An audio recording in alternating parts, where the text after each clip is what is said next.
സൈനികനായ മകന്റെ പരാതിയിൽ മാതാവിനെ തട്ടിപ്പ് കേസിൽ തങ്കമണി പോലീസ് അറസ്റ്റ് ചെയ്തു. തങ്കമണി അച്ഛൻകാനം പഴയചിറയിൽ ബിൻസി ജോസാണ് അറസ്റ്റിലായത്.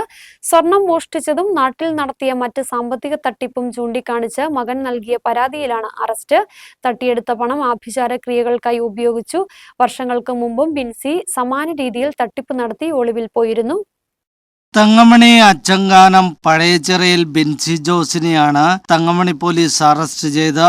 ഇവരെ ഒളിവിൽ താമസിപ്പിക്കുവാൻ സഹായിച്ച മൂവാറ്റുപുഴ കദളിക്കാട് കുറുപ്പംപറമ്പിൽ അംബികയും അറസ്റ്റിലായി. സൈനികനായ മകൻ അഭിജിത്തിന്റെ പരാതിയിലാണ് മോഷണത്തിനും സാമ്പത്തിക തട്ടിപ്പിനും ബിൻസി അറസ്റ്റിലായത്. മകൾ മീരയുടെ 10 പവൻ സ്വർണവും മകന്റെ ഭാര്യ സന്ധ്യയുടെ 14 പവൻ സ്വർണവും മോഷ്ടിച്ച് വിവിധ ധനകാര്യ സ്ഥാപനങ്ങളിൽ പണയപ്പെടുത്തി ബിൻസി ലക്ഷങ്ങൾ തട്ടിയെടുത്തു. കൂടാതെ തങ്കമണി കാമാക്ഷി മേഖലകളിലെ വിവിധ സ്വയം സഹായ സംഘങ്ങളിൽ നിന്നും വ്യക്തികളിൽ നിന്നും പലരുടെ പേരിൽ ലക്ഷങ്ങൾ വായ്പയായി കൈക്കലാക്കുകയും ചെയ്തു. തട്ടിയെടുത്ത പണം എന്തു ചെയ്തെന്നറിയാൻ മക്കളും ഭർത്താവ് ജോസും പല പ്രാവശ്യവും ആവശ്യപ്പെട്ടിട്ടും സ്വർണം എടുത്തത് സമ്മതിക്കുകയോ മറ്റു രീതിയിൽ കൈപ്പറ്റിയ പണം എങ്ങനെ ചെലവഴിച്ചെന്ന് പറയുവാനും തയ്യാറായില്ല. നാട്ടിൽ നിന്ന് തട്ടിയെടുത്ത പണം തിരികെ ചോദിച്ച ആളുകൾ വീട്ടിൽ വന്നതോടുകൂടി ഭർത്താവും ബിൻസിയോടുള്ള നിലപാട് കടുപ്പിച്ചു. ഇതേ തുടർന്ന് ബിൻസി തങ്കമണിയിൽ നിന്നും ഉപ്പുതറയിലുള്ള തന്റെ മാതാവിന്റെ അടുത്തേക്ക് മാറുകയും ചെയ്തു. ഇവിടെ അന്വേഷിച്ചെത്തിയ ഭർത്താവും ബിൻസിയുടെ മാതാവും വാക്ക് തർക്കത്തിനിടയിലാണ് മാതാവിന് വെട്ടേറ്റ സംഭവം മുൻപ് ഉണ്ടായത്.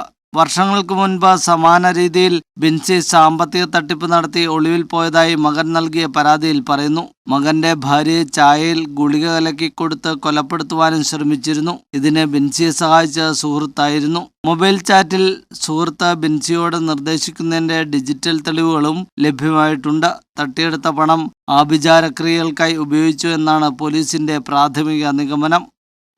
10 ദിവസത്തിനകം അന്വേഷണ ഉദ്യോഗസ്ഥൻ മുമ്പ് ഹാജരാകണമെന്ന് പറഞ്ഞിട്ടുണ്ടായിരുന്നു. ആ 10 ദിവസം കഴിഞ്ഞിട്ട് അവർ ഹാജരാകാതെ ഇരുന്നതിന് പേരിലാണ് ഇന്നലെ വരെ ഒരു അഭിചാരകർമ്മം ചെയ്യുന്ന ഒരു വ്യക്തിയുടെ വീട്ടിൽ പോയി തിരികെ വരുന്ന വഴി വണ്ടിപ്പെരിയാർ ടൗണിൽ വെച്ചാണ് അവരെ കസ്റ്റഡിയിലെടുത്തത്.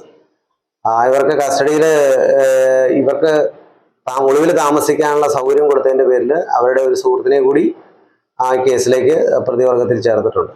ഇതിൻ്റെ അന്വേഷണം നടത്തേണ്ടതുകൊണ്ട് പ്രതിയെ വിശദമായിട്ട് ചോദ്യം ചെയ്ത് ഇവർ ഈ സ്വർണ്ണാഭരണങ്ങൾ എവിടെയെല്ലാമാണ് പണയം വെച്ചിരിക്കുന്നത്, എവിടെയെല്ലാമാണ് വിറ്റിരിക്കുന്നത്, ഈ മറ്റ് ആളുകളുടെ മാലയും മറ്റും പണയമായി വാങ്ങിച്ച് ഏതെങ്കിലും ധനകാര്യ സ്ഥാപനങ്ങളിൽ വെച്ചിട്ടുണ്ടെങ്കിൽ അതും കണ്ടെടുക്കാനുണ്ട്.